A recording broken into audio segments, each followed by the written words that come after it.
يا أيها الذين آمنوا اتقوا الله ولتنظر نفس ما قدمت لغد واتقوا الله إن الله خبير بما تعملون ولا تكونوا كالذين نسوا الله فأنساهم أنفسهم أولئك هم الفاسقون என்று குறிப்பிடுகிறான். நீங்கள் அல்லாஹுவை மறந்தவர்களை போன்று ஆகிவிட வேண்டாம். அப்படி அல்லாஹுவை மறந்தவர்கள் அவர்களையே அவர்கள் மறந்து வாழும் நிலையை அல்லாஹ் அவர்களுக்கு ஏற்படுத்தி விட்டான்.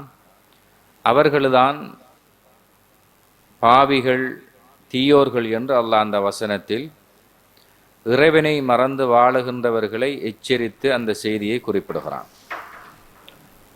பொதுவாக ஒரு மூமினுடைய வாழ்க்கையில் இறை நினைவு என்பது எப்பொழுதும் நிலையானதாக தொழிற்பட்டு கொண்டே இருக்க வேண்டும். இறைவனை மறந்து வாழ்வது என்பது அல்லாஹ் தடை செய்த ஒரு அம்சமாக நாம் இந்த வசனத்தின் மூலமாக புரிந்து கொள்கிறோம்.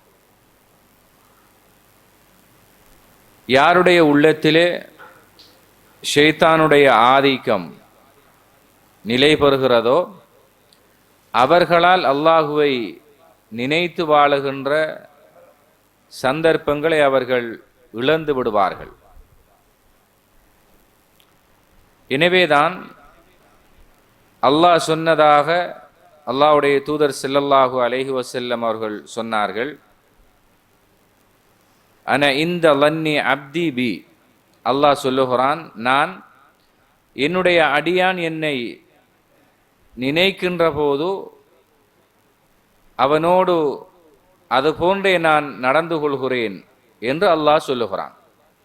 இப்போது நாங்கள் அல்லாஹுவை நல்ல எண்ணத்தோடு அவனுடைய அருள் கிடைக்க வேண்டும், அவனுடைய நன்மைகள் நமக்கு எல்லா வழியாலும் பெறப்பட வேண்டும் என்ற நல்ல விடயங்களை நாம் நினைக்கின்ற போது அதற்கு ஏற்ற மாதிரி அல்லாஹ் எங்களோடு நடந்து கொள்கிறான்.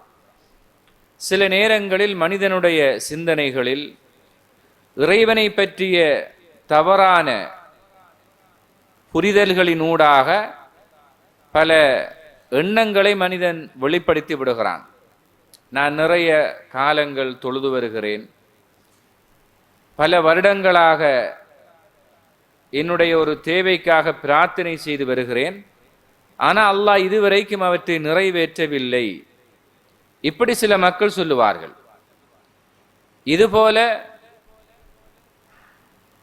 நாம் இறைவனுக்கு என்ன குற்றம் செய்தேன், ஒன்றும் செய்யவில்லையே, ஐவேளை தொழுகிறேன், நன்மை செய்கிறேன், யாருக்கும் ஒரு எள்முனை அளவு கூட துரோகமோ தீங்கோ செய்வதில்லை, ஆனால் அல்லாஹ் என்னை மாத்திரம் இப்படி சோதிக்கிறான், நான் கேட்டவைகளை அல்லாஹ் எனக்கு தெரிவதில்லை என்று அங்கலாக்கக்கூடியவர்களும் இருக்கிறார்கள். இவைகளெல்லாம் அகீதா ரீதியாக மிகவும் பிழையான ஒரு அம்சமாகும். இறைவனுடைய புரிதல் விஷயத்திலே மனிதன் விடுகின்ற மிகப்பெரிய ஒரு தவறாகும்.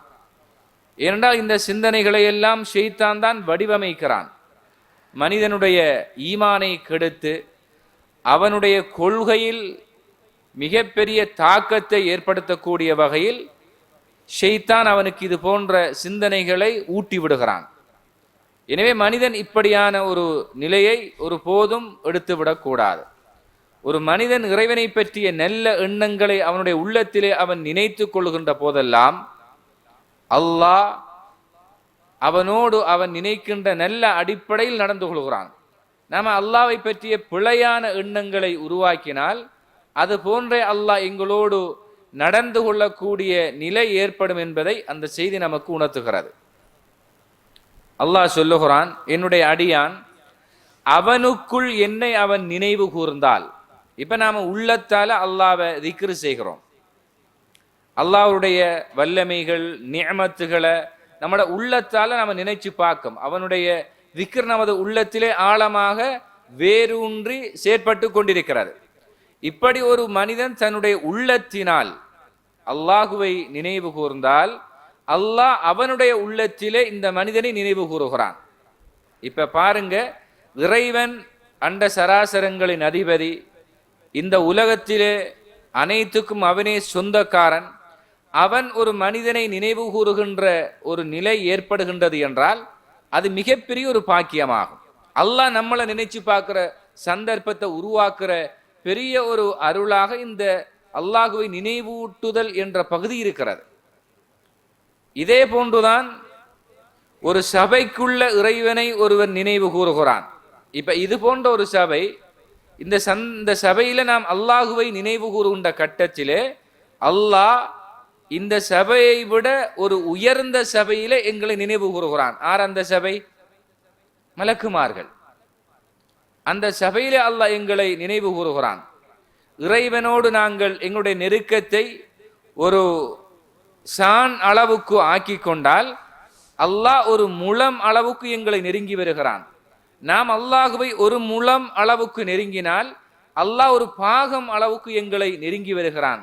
நாம் இறைவனிடத்திலே நடந்து போனால் அல்லாஹ் எங்களிடத்திலே ஓடி வருகிறான் என்று அல்லாஹ் சொன்னதாக ரசூலுல்லாஹ் ஸல்லல்லாஹு அலைஹி வஸல்லம் சொல்கிறார்கள்.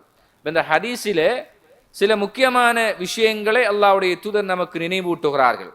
அல்லாஹ்வோட ஒரு மனிதன் என்ன அடிப்படையில் தன்னுடைய முஆமலாத்தை நடவடிக்கைகளை அமைச்சு கொள்றானோ அதற்கு ஏற்ற வகையில் அல்லாஹ் அவனோடு நடந்து கொள்கிறான். எனவேதான் மனிதன் எப்பொழுதும் தன்னுடைய உள்ளம் நிறைந்ததாக இறை நினைவுகள் நிரப்பப்பட்டிருக்க வேண்டும் என்பதை இஸ்லாமிய மார்க்க நமக்கு முக்கிய ஒரு செய்தியாக சொல்லி தருகிறது. இதே போன்றுதான்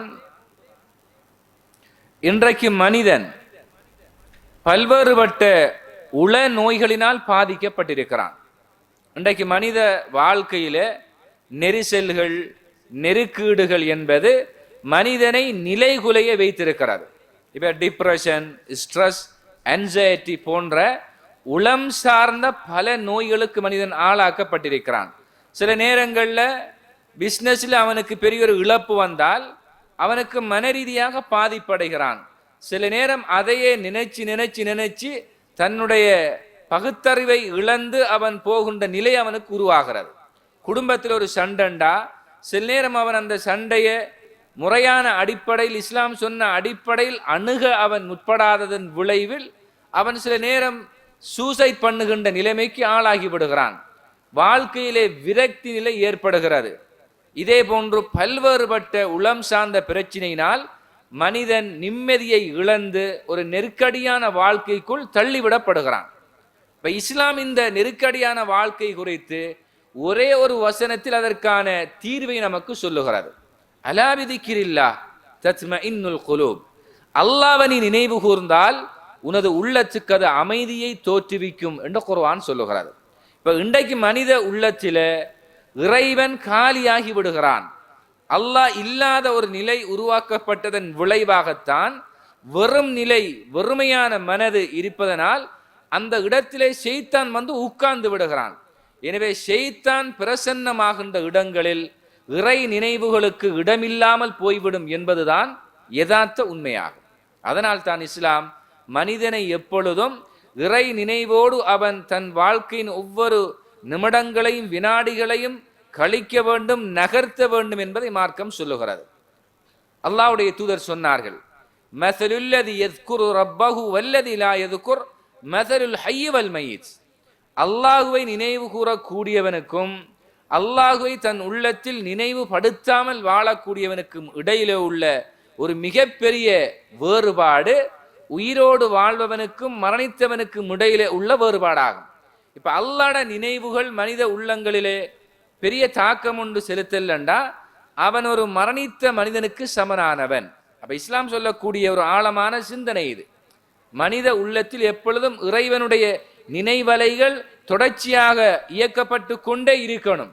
யார உள்ளத்தில் அந்த நிலைப்பாடு இல்லையோ அவன் மௌத்தானவனை போல. மௌத்தானவன் ஒரு நாளும் இறைவனை என்ன செய்ய மாட்டான், நினைச்சு பார்க்க மாட்டான். எனவே உயிரோடு இருந்தும் இறை நினைவு அற்றவர்கள் மரணித்தவர்களை போன்றவர்கள் என்பதை அல்லாஹ்வுடைய தூதர் ஸல்லல்லாஹு அலைஹி வஸல்லம் அவர்கள் சொல்லுகிறார்கள். இந்த செய்தியை தெளிவுபடுத்த முனைந்த இமாம் இப்னு தைமியா ரஹிமஹுல்லாஹ் அவர்கள் அழகான ஒரு பௌதீக உதாரணத்தை கொண்டு தெளிவூட்டுகிறாங்க. இப்போ ஒரு மீன் இருக்குது. அந்த மீன் உயிரோடு வாழ வேண்டுமென்றிருந்தால் தண்ணி தான் அதனுடைய அடிப்படையாகும். தண்ணீரிலிருந்து மீனை எடுத்து வெளியே போட்டால் அது செத்துவிடும். இதுபோலதான் ஒரு ஈமான் உள்ளவன், இறை விசுவாசியினுடைய உள்ளத்திலே அல்லாவை பற்றிய நினைவு இல்லண்டா அவன் தண்ணிலே வாழாத மீனை போல அவன் செத்து மடிந்து வாழுகின்ற நிலைதான் அவனுக்கு ஏற்படும் என்பதை இமாம் இப்னு தைமியா ரஹிமஹுல்லா அவர்கள் திக்ரனுடைய ஒரு முக்கியத்துவம் குறித்து இந்த சிந்தனையை வெளிப்படுத்தி இருக்கிறார்கள். அதனால் தான் கண்ணியமானவர்களே, நமது உள்ளத்தில் எந்த நிலையிலும் நாம் அல்லாஹுவை நினைவுபடுத்த வேண்டும். இஸ்லாம் நமது வாழ்க்கை முறையை அந்த அடிப்படையில் தான் பிளான் பண்ணி இருக்கிறது. இப்ப வாழ்க்கையினுடைய ஒவ்வொரு சந்தர்ப்பங்களை நினைச்சு பாருங்க. இப்ப நாம தொழுகிறோம். இப்ப தொழுவதற்காக பள்ளிவாசலுக்கு வரக்கொள்ள நாம துஆ சொல்லி தான் பள்ளிவாசலில் நுழையலும். அல்லாஹும்ம அஃப்தஹ்லி அப்வாப ரஹ்மத்திக். வருகிறோம், தொழுகிறோம். தொழுகையில உள்ள ஒவ்வொரு திக்ருகளும் இறைவனை நினைவூட்டக்கூடிய விஷயங்களாகும். அதே போன்று தொழுகை முடிஞ்சோட நிறைய திக்ரு செய்கிறோம். பள்ளிவாசலை விட்டு வெளியேறுகின்ற போது அல்லாஹும்ம இன்னி அஸ்அலுக மின் ஃபضலிக, அங்கே திக்ரு செய்கிறோம். ஒரு ஆளை நாம் இடையிலே சந்திக்கிறோம், அவருக்கு சலாம் சொல்லுகிறோம். அதே போன்று நாங்கள் வீட்டுக்கு செல்லுகின்ற போது துஆ சொல்லிக்கு நுழைகிறோம். வீட்டிலே நாம் இருக்கின்ற ஒவ்வொரு கட்டங்களிலும் இறைவனை பற்றி நினைவு கூறக்கூடிய சந்தர்ப்பங்களை அல்லாஹ் ஏற்படுத்தி குர்ஆனை ஓதுகிறோம். அதே போன்று நமது பிள்ளைகளிடத்திலே இஸ்லாத்தினுடைய நல்ல விழுமியங்களை சொல்லிக் கொடுக்கிறோம். வீட்டை விட்டு வெளியேறுகின்ற போது இப்படி எந்த அளவுக்கு என்றால் நாம் வாஷ்ரூம் போகின்ற நிலையில் கூட ஷைத்தானை விட்டும் அல்லாஹ்விடத்திலே பாதுகாப்பு தேடி இறைவனை நினைவு கூறுகின்ற கட்டங்களில் தான் மனித வாழ்க்கை அல்லாஹ் வடிவமைத்து இருக்கிறான். எனவே ஒரு ஈமானிலே நிலையிலே வாழுகின்ற மனிதன் எந்த கட்டத்திலும் இறைவனை மறந்து வாழ முடியாது. அப்படித்தான் அவனுடைய வாழ்க்கையை இறைவன் வடிவமைத்து இருக்கிறான். கண்ணியத்துக்குரிய சகோதரர்களே, ஒரு மனிதனுடைய வாழ்க்கையில் ஏற்படுகின்ற நெருக்கடிகள், நெரிசல்கள், மன கிளேசங்களிலே இருந்து மனிதனுக்கு ஒரு ஆறுதலை கொடுக்கின்ற ஒரு பெரிய ஒரு இபாதத்து தான் திக்ருல்லாஹ், அல்லாஹுவை நினைவுபடுத்துகின்ற ஒரு முக்கியமான விஷயமாகும். அல்லாஹ் அல் குர்ஆனிலே போராட்டம் தொடர்பான ஒரு செய்தியை பற்றி பேசுகின்ற போது, நீங்கள் ஒரு போராட்டத்தில் அந்த போராட்டத்தை சந்திக்கின்ற நேரத்தில் ஃபத்குருல்லாஹ கஸீரன் லஅல்லகும் துஃப்லிஹூன், அந்த போராட்ட நிலையில் கூட அல்லாஹ்வை நீங்க நினைவு கூர்ந்தால் உங்களுக்கு வெற்றி கிடைக்கும் என்று அல்லாஹ் சொல்றான். இப்ப பாருங்க, ஒரு இஸ்லாமிய அடிப்படையில் ஏற்படுகின்ற ஒரு போராட்டத்தில் கூட இறை நினைவை விட்டும் ஒரு மூமினுடைய உள்ளம் நீங்கி இருக்க முடியாது. அந்த இறை நினைவுதான் அவர்களுக்கு வெற்றியை கொடுக்கின்ற ஒரு பெரிய ஒரு விஷயமாக மாறுகிறது. அப்ப இறை நினைவு இல்லாம வெற்றி இல்லை. இப்ப மனித வாழ்க்கைக்கு கிடைக்கின்ற அந்த வெற்றியின் பின்புலத்தில முறையான திக்ருல்லாஹ் என்ற இறை நினைவுதான் பெரும் பங்காற்றி கொண்டிருக்கிற என்பது மிக தெளிவான உண்மையாகும். அதே போன்றுதான் நமக்கு தெரியும், யூனுஸ் அலைஹிஸ்ஸலாம் அவர்கள் செய்த ஒரு பிழையின் மூலமாக ஒரு மீனுடைய வயிற்றிலே அவர்கள் அகப்படுகிறார்கள். இப்ப பாருங்க, ஒரு மீன் வயிற்றுக்குள்ள கடலுக்குள்ள ஒருத்தர் சிக்குதல் என்பது எவ்வளவு பெரிய ஒரு தாக்கத்தை, ஒரு பயத்தை அவருக்கு ஏற்படுத்தும். அந்த கட்டத்தில் அவருக்கு வாழ்வளித்த விஷயம் எது? அவர் உலகத்திலே வந்து வாழ்வதற்கான வழியை ஏற்படுத்திய பெரிய இபாதத் எது? திக்ருல்லாஹ், அல்லாஹ்வை அவர் நினைவு கூர்ந்தார். லா இலாஹ இல்லா அன்த சுப்ஹானக இன்னி குன்து மினல் ஸாலிமீன் என்ற இந்த துஆவை அல்லாஹ் குர்ஆனிலே சொல்லுகிறான். இந்த துஆவை அந்த நெருக்கடியான கட்டத்தில் அவர் பயன்படுத்தினார். அல்லாஹுவை நினைவு கூர்ந்தார். யா அல்லாஹ், உன்னை தவிர வணக்கத்துக்கு தகுதியானவன் வேறு யாரும் இல்லை. உன்னை தூய்மைப்படுத்துகிறேன். நான் அநியாயக்காரர்கள் ஒருவராகிவிட்டேன் என்று தன் தவறை அவர் முறையாக ஏற்றுக்கொண்டு அல்லாஹுவை துதித்தார். இந்த நினைவுதான், இறைவனை பற்றிய இந்த நினைவுதான் அந்த மீனின் வயிற்றில் இருந்து அவரை வெளியேற்றி அவருக்கு வாழ்வை கொடுத்தது என்பதை குர்ஆன் சொல்லுகிறது. அதை தொடர்ந்து அல்லாஹ் சொல்லக்கொள்ள ஃபலௌலா அன்னஹு கான மினல் முஸப்பிஹீன், அவர் திக்ரு செய்யாதவராக இருந்திருந்தால், இந்த மீண்ட வயிற்றில சிக்கின நேரத்தில் திக்ரை மாத்திரம் அவர் செய்யல் என்றிருந்தால் லலபித ஃபீ பத்னிஹி இலா யௌமி யுபஅஸூன், மறுமை நாள் வரைக்கும் அந்த மீனின் வயிற்றிலே அவர் சிக்கியிருப்பார், தங்கியிருப்பார் என்று அல்லாஹ் அந்த வசனத்தை முடிக்கிறான். அப்ப யோசிச்சு பாருங்க, மனிதனுடைய வாழ்க்கையில் ஒரு நெருக்கடியான கட்டங்கள்ல இந்த துவா, இந்த திக்ர் அவனுக்கு மிகப்பெரிய நன்மையாக மாறுகிறது.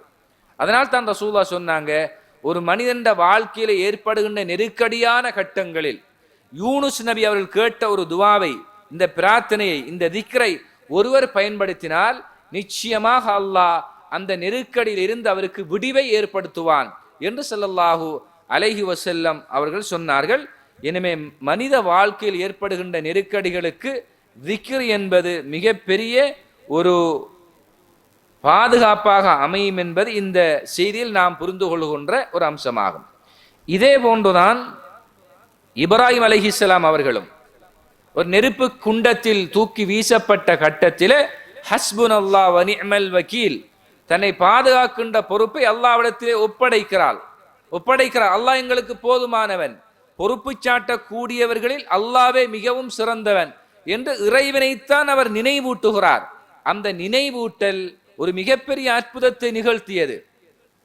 சுட்டரிக்கின்ற அந்த நெருப்பு குண்டம் ஒரு பூஞ்சோலையாக மாறுகின்றது என்றால், அந்த பூஞ்சோலையாக மாற்றிய மிகப்பெரிய சக்தி அல்லாஹுவை இப்ராஹிம் அலைஹிஸ்ஸலாம் அவர்கள் நினைவு கூர்ந்தது என்பது மிக தெளிவான உண்மையாக இருக்கிறது.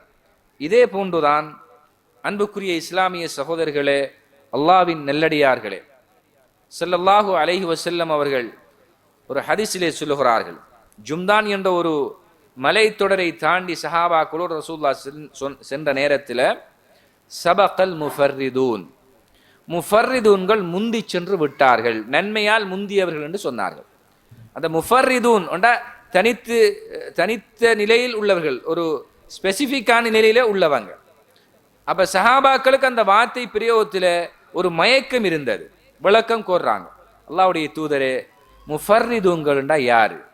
அப்ப ரசூலுல்லாஹ் சொன்னாங்க, அஸ்ஸாகிரீன அல்லாஹ கஸீரன் வஸ்ஸாகிராத், அதிகமாக அல்லாஹுவை நினைவு கூறுகின்ற ஆண்களும் பெண்களும் என்று சொன்னார்கள். இவங்க தான் நன்மையில் முந்தியவர்கள், இவர்கள்தான் சொர்க்கத்தில் முந்தியவர்கள், அல்லாஹ்வுடைய நட்பரிலே இவர்கள்தான் முந்தியவர்கள்.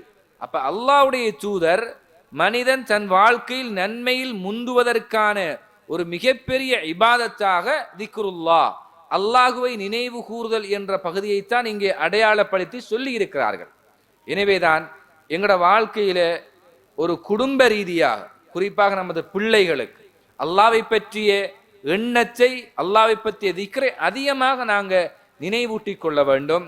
அந்த அடிப்படையில் உருவாக்கப்படுகின்ற வளர்கின்ற பிள்ளைகள் வாழ்க்கையில எந்த தவறுகளும் செய்யாமல் இறை நினைவினுடைய அந்த எண்ணத்திலே வாழ்வார்கள். அதில் தான் அவர்கள் இன்பத்தை அடைவார்கள். ஸலஃபு ஸாலிஹீன்களுடைய வாழ்க்கையில இந்த திக்ருல்லாஹ், அல்லாஹ்வை நினைவு கூர்ந்து அடைகின்ற இன்பம் என்பது அது உலகத்தில் வேறு எந்த இன்பமும் கிடையாது. அல்லாஹ்வை நினைவு கூறுகின்ற போது ஒரு ஈமானுள்ள மனிதனுடைய உள்ளத்திலே வருகின்ற ஒரு மகிழ்ச்சி, ஒரு சந்தோஷம் என்பது உலகத்திலே வேறு எதிலும் அந்த சந்தோஷம் இல்லை. இதை நிதர்சனமாக தன் வாழ்க்கையில் சுவைத்தார்கள் ஸலஃபு ஸாலிஹீன்கள் என்பதை அவர்களுடைய வரலாற்று தகவல்கள்ல நாங்கள் என்ன செய்யலாம், புரிந்து கொள்ளலாம். அதே போன்றுதான்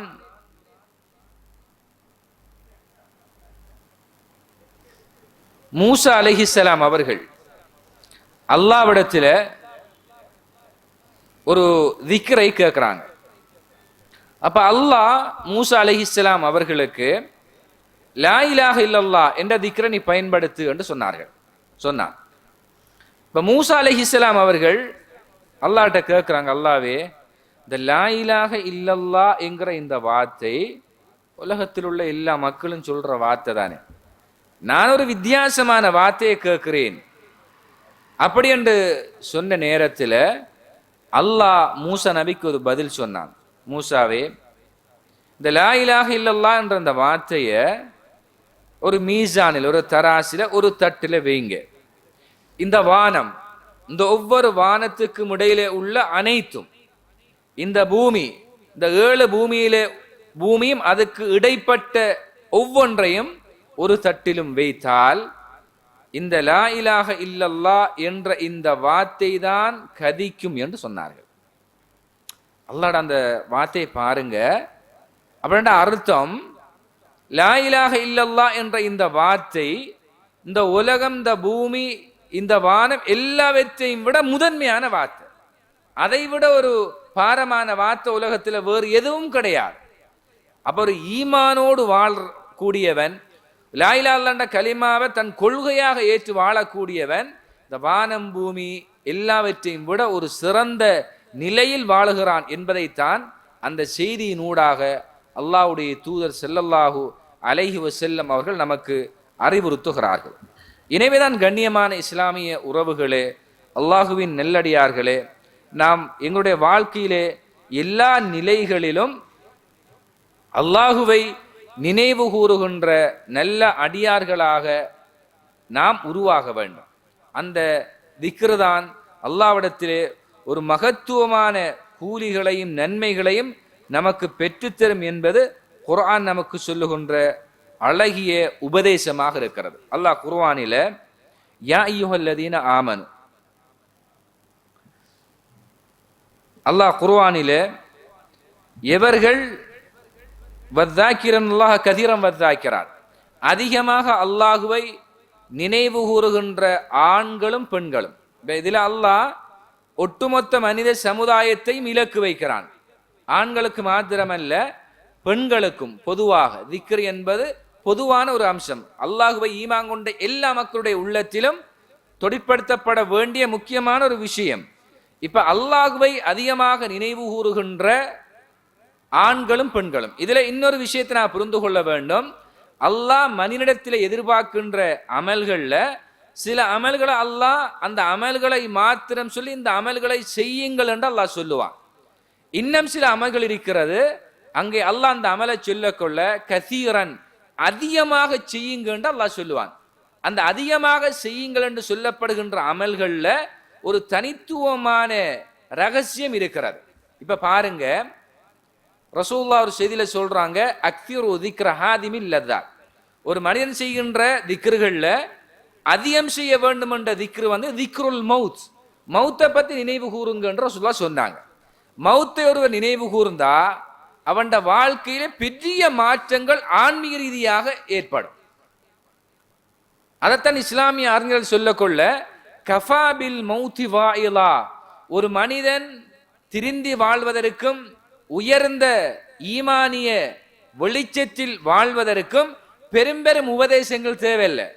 ஒரு ஆள் மௌத்தாகிறார், அந்த மௌத்தை ஒரு மனிதன் ஆழமாக உண்மைக்குண்மையாக தன் அடிமனதில் நினைத்து அவற்றை பார்க்கிற நேரத்திலே அந்த மௌத்து தான் அவனுக்கு மிக பெரும் உபதேசம்.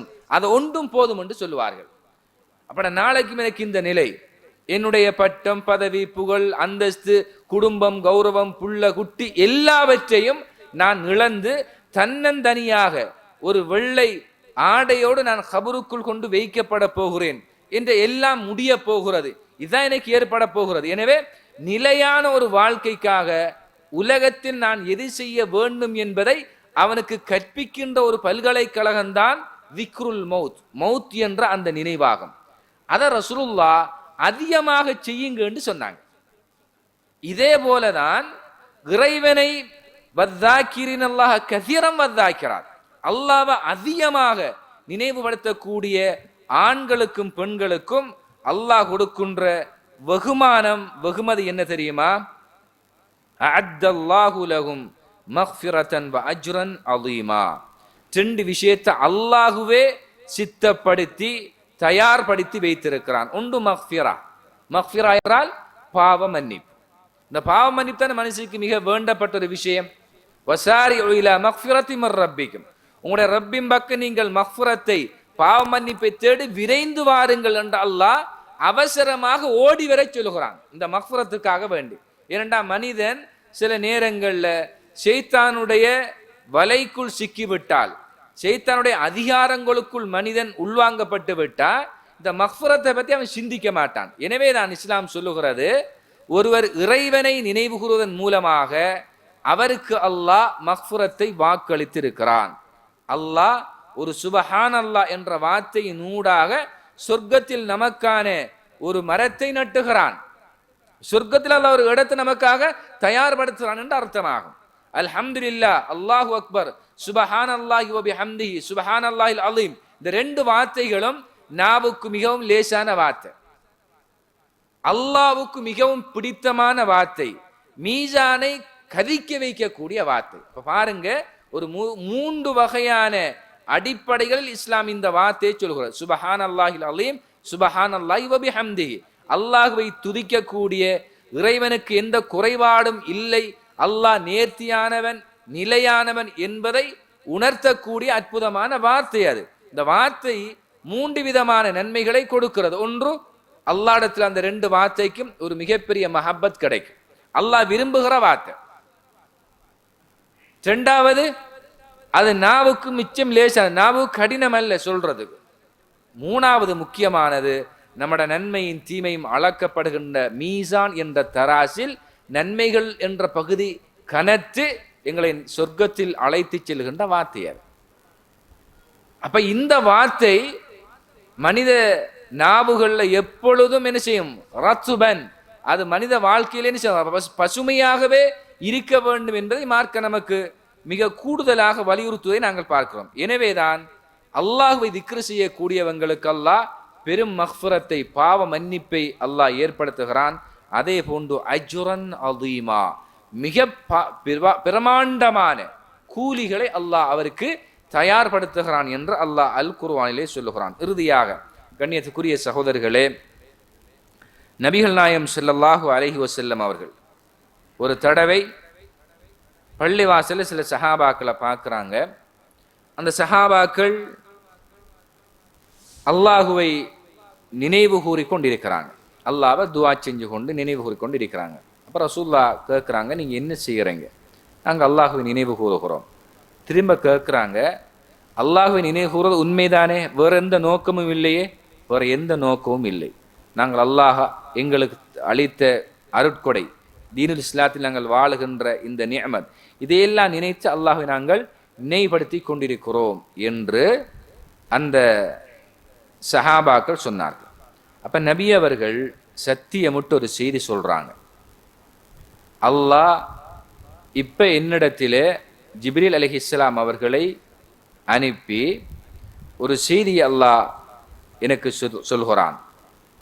அல்லாஹ் தற்பொழுது உங்களை பற்றி தன்னுடைய வானவர்களிடத்திலே அல்லாஹ் சிலாகித்து சிறப்பித்து பெருமையோடு அல்லாஹ் பேசிக் கொண்டிருக்கிறான். என்னுடைய அடியார்களை பாருங்கள், என்னை பற்றி நினைவூட்டுகிறார்கள்.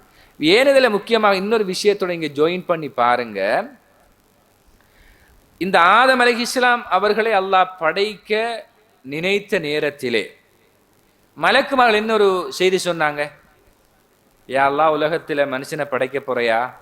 ரத்தத்தை ஓட்டி பாவங்களை செஞ்சு இப்படியெல்லாம் பசாதுகளை ஏற்படுத்தக்கூடிய ஒரு சமூகம், அவங்களோட உணர்வு அப்படித்தான், மனித உணர்வு. இப்படியான ஆக்களையா யா அல்லாஹ் நீ படைக்க போகிறாய் என்று கேட்டாங்களா இல்லையா? இப்போ அல்லாஹ் சொன்னான், உங்களை விட அவர்களை நான் படைப்பதில் எனக்கு அறிவிருக்கிறேன் அல்லாஹ் சொல்லி மனிதனை படைச்சான். இப்ப அந்த வானவர்களுக்கு மத்தியில தான் அல்லாஹ் அவனை நினைத்து அவனை துதி செய்கின்ற மக்களை பார்த்து பாருங்கள், என்னுடைய அடியார்கள் எப்படி என்னை திக்ரு செய்கிறார்கள், என்னை நினைவுபடுத்துகிறார்கள். இப்படி அல்லாஹ் வானவர்களிடத்திலே அந்த எங்களுடைய இந்த திக்ரு செய்யக்கூடிய மக்களுடைய அந்த உயர்ந்த நிலையை பார்த்து பெருமையாக அல்லாஹ் பேசிக்கொண்டிருக்கிறான். இந்த செய்தியை ஜிப்ரீல் அலைஹிஸ்ஸலாத்தை அல்லாஹ் என்னிடத்தில் அனுப்பி எனக்கு இந்த செய்தி அல்லாஹ் சொல்லுகிறான் என்று ஸல்லல்லாஹு அலைஹி வஸல்லம் சொன்னார்கள். இப்போ பாருங்க, நாம தனிமையிலோ அல்லது ஒரு இடத்திலே ஒரு கூட்டமாக இருந்தோ இறைவனை பற்றி நாங்கள் நினைவுபடுத்துகின்ற அந்த ஒவ்வொரு வினாடிகளிலும் அல்லாஹ் எங்களை பற்றி நமது பேர் குறிப்பிட்டு வானவர்களிடத்திலே எங்களை பற்றி அல்லாஹ் நினைவூட்டுகின்றான் என்றால் அதை விட ஒரு சிறந்த இபாதத் ஒரு எதுவாகவும் இருக்க முடியாது. எனவே தான் இஸ்லாம் திக்ருல்லா, அல்லாஹுவை நினைத்தல் அல்லது அல்லாஹுவை திக்ரு செய்து நினைவூட்டல் என்ற விஷயத்தை ஒரு முக்கியமான இபாதத்தாக நமக்கு அறிமுகம் செய்திருக்கிறது. இப்ப நாளை மறுமையில் நமக்கு தெரியும், அரசினுடைய நிழல் கிடைத்தல் என்பது மிகப்பெரிய பேறு பாக்கியம். அந்த பாக்கியத்தை அல்லாஹ் மனித குலத்தில் எல்லாருக்கும் அல்லாஹ் கொடுக்க மாட்டான். ஹதீஸின் அடிப்படையில் 7 சாரார் 7 கூட்டத்தவர்களுக்கு அல்லாஹ் வழங்குகிறான். அதுல ஒரு கூட்டம் யார்? ரஜுலுன் ذكر الله خاليا ففاضت عيناه, ஒரு மனிதன் தனிமையில் இருந்து கொண்டு அல்லாஹுவை திக்ரு செய்தவன், நினைத்தவன், அந்த நினைவினுடைய பின்புலத்தில அல்லாஹ்வுடைய நிஅமத், அல்லாஹ்வுடைய அருள், அல்லாஹ் நமக்கு தந்த ஒவ்வொன்றையும் பார்த்து பார்த்து அவன் நினைச்சு மனசில அதை கொண்டு வரக்கொள்ள அவனை அறியாம அவன் கண்ணிலே கண்ணீர்கள் வழியும். கண்ணீர் அவன் மனசில அந்த மனசில ஏற்படக்கூடிய அந்த நிஅமத்துகளை அவன் நினைக்க கொள்ள அவனுக்கு தெரியாமலே கண்கள் கண்ணீரை வடிக்கின்ற ஒரு சூழ்நிலை ஏற்படும். அது தக்வாவின் வெளிப்பாடு. சில நேரங்கள்ல மனிதன்ற வகையில மனிதன் பாவங்கள்ல ஈடுபட்டிருப்பான். அந்த பாவங்களை அவன் நினைத்து பார்க்க வேண்டும். நான் இப்படி இந்த கட்டத்தில் பாவம் செய்திருக்கிறேன், மறுமையிலே அல்லாஹ் அத்துணை மனிதனுக்கு மத்தியிலும் அல்லாஹ் என்னை விசாரிக்கின்ற கட்டம் ரொம்ப கடுமையாக இருக்கும். ரசூல் அதை சொல்லக்கொள்ள இப்போ மனித மறுமை நாளையிலே எல்லா மக்களையும் அல்லாஹ் விசாரணைக்காக வேண்டி நாம பள்ளிவாசல்ல தொழுகையில சஃப்ல நிக்கிற மாதிரி மஹ்ஷர்ல அல்லாஹ் எல்லா மக்களையும் அல்லாஹ் நினைச்சுவான், சஃப்ல வைப்பான். ஒரு ஆளை முன்னுக்கு எடுத்து அல்லாஹ் விசாரிக்க கொள்ள முன் சஃப்ல உள்ளவருக்கு அந்த ஆளை எப்படி மிக துலக்கமாக தெரியுமோ அதே போன்றுதான் கடைசி கோடியில் இருக்கக்கூடியவருக்கும் என்ன செய்யும், அந்த ஆளை பற்றி மிக துல்லியமாக அறிந்து கொள்வார். யாருக்கும் மறைமுகமாக இருக்க மாட்டார். அல்லாஹ்வுடைய அந்த நீதிமன்றத்திலே அந்த கேட்கப்படக்கூடிய கேள்வி கணக்கெல்லாம் மிக பகிரங்கமாக இருக்கும். அல்லாஹ்வுக்கு எதுவும் என்ன மறைமுகமாக இருக்க மாட்டாது. அப்ப இந்த கட்டத்தை ஒரு மனுஷன் தன் மனசில கொண்டு வரணும். அல்லாஹ் மறுமையில என்னை விசாரிக்க கொள்ள என்ற அத்துணை காரியங்களும் வெளிப்படுத்தப்படும். சிலாக்கள் அல்லாஹ் அருள் செஞ்சவங்க, அல்லாஹ் அவர்களில் ஒருவராக எங்களை ஏற்றுக்கொள்ள வேண்டும். அல்லாஹ் திரை போட்டு சிலாக்களை விசாரிப்பான மிக பெரும் பாக்கியசாலிகள். சில நேரம் அந்த விசாரணை வெளிப்படுத்தப்படக்கொள்ள என்னதான் அல்லாஹ் நமக்கு தண்டனை தந்தாலும் நமது குற்றங்களும் நமது பாவங்களும் இன்னொருவருக்கு தெரிதல் என்பது அது ஒரு உளவியல் சார்ந்த ஒரு மன உளைச்சலை நமக்கு ஏற்படுத்திவிடும். அந்த நிலையை அல்லாஹ் இல்லாமலாக்கி சில மக்கள் அல்லாஹ் தனித்துவமாகவே திரை போட்டு அல்லாஹ் விசாரிப்பான். யாருக்கும் தெரியாது, சத்தம் மட்டும் கேட்கும். அல்லாஹ் அவங்களுடைய பாவங்களை மன்னித்து விடுவான். உலகத்திலே மக்களுடைய குறைகளை மறைத்து வாழ்ந்தவர்கள். எனவே இந்த சிந்தனை நம்முடைய உள்ளத்தில் வெறுமாக இருந்தால் தனிமையில் உட்கார்ந்து நாம் செய்த பாவங்கள் குறித்து அல்லாஹ்விடத்திலே அந்த பாவங்களை நான் செய்து விட்டேனே, அல்லாஹ்வுடைய ஒரு வரம்பை ஒரு கட்டுப்பாட்டை நான் மீறிவிட்டேனே, யா அல்லாஹ் என்னை மன்னித்து விட வேண்டும், மறுமையில் பகிரங்கமாக யா அல்லாஹ் என்னை விசாரித்து விடாதே என்று அந்த விஷயங்களை நாம் பிரார்த்தனைகளாக சொல்லுகின்ற நேரத்தில் நம்மளை அறியாம நமது கண்கள் கண்ணீரை வடிக்கும். இந்த கண்ணீருக்கு அல்லாஹ்விடத்தில் ஒரு பலம் இருக்கிறது. அல்லாஹுவை நினைத்து அல்லாஹ்வுடைய அச்சத்தினால் கண்ணீர் வடித்த அந்த மனிதனை அல்லாஹ் நரகத்தில் போட்டு தண்டிக்க மாட்டான் என்று அல்லாஹ்வுடைய தூதர் ஸல்லல்லாஹு அலைஹி வஸல்லம் அவர்கள் சொன்னார்கள். எனவே தான் ரசூலுல்லாஹ் இந்த செய்தியில அல்லாஹ்வின் அர்ஷின் நிழலை பெற்றுத்தரக்கூடிய அற்புதமான வணக்கங்களில் ஒன்றுதான் ஒரு மனிதன் தனிமையில் இருந்து கொண்டு இறைவனை நினைத்து அழுகின்ற அந்த சந்தர்ப்பமாகும். எனவே திக்ருக்கு இவ்வளவு பெரிய நன்மைகள் நமக்கு இருக்கிறது. எனவே ரமலானுடைய களம் இந்த திக்ருக்கு மிகவும் அற்புதமான ஒரு களம். இந்த களத்தில் நாம் இதுக்கென்று ஒரு அடிக்ட் ஆகி சில மக்கள் பாவங்களுக்கு அடிக்ட் ஆகிறான். இஸ்லாம் சொல்லுகிறது நன்மைக்கு நீ அடிக்ட் ஆகு, நீ அதற்கு என்ன செய், உன்னை தாரை வாத்து கொடு, அதற்கு நீ அடிமையாக. இந்த அடிமைத்துவம் கடைசி வரைக்கும் ரமலான் அல்லாத காலங்களின் தொடருமாக இருந்தால் இங்கே சொல்லப்பட்ட இந்த திக்ருக்கு அல்லாஹ் கொடுக்கின்ற அத்துணை வெகுமதிகளையும் அல்லாஹ் நிச்சயம் நமக்கு வழங்கி விடுவான். அந்த நிலை இந்த ரமலானில் நமக்கு ஒரு பயிற்சியாக கிடைக்க வேண்டும். எனவே நமது உள்ளங்கள் எப்பொழுதும் இறைவனுடைய நினைவுகளால் வாழ வேண்டும், இறைவனுடைய நினைவுகளால் நிரம்ப வேண்டும். இந்த விடயங்களை நாங்கள் கருத்தில் கொண்டு நமது உள்ளத்தை இறைவனுக்காகவே நாம் திறந்து கொடுக்கின்ற உள்ளமாக நாம் மாற வேண்டும். அல்லாஹு ரப்புல் ஆலமீன் அவனை நினைக்கின்ற மக்களுக்கு கொடுக்கின்ற அத்துணை உயர்ந்த பாக்கியங்களையும் நம் அனைவருக்கும் அல்லாஹ் இந்த ரமலானிலே நசீபாக்க வேண்டும். எல்லாம் வல்ல அல்லாஹ் அதற்கு எனக்கும் உங்களுக்கும் அருள் செய்வானாக. வ ஆகிரு தஅவானா அனில் ஹம்துலில்லாஹி ரப்பில் ஆலமீன்.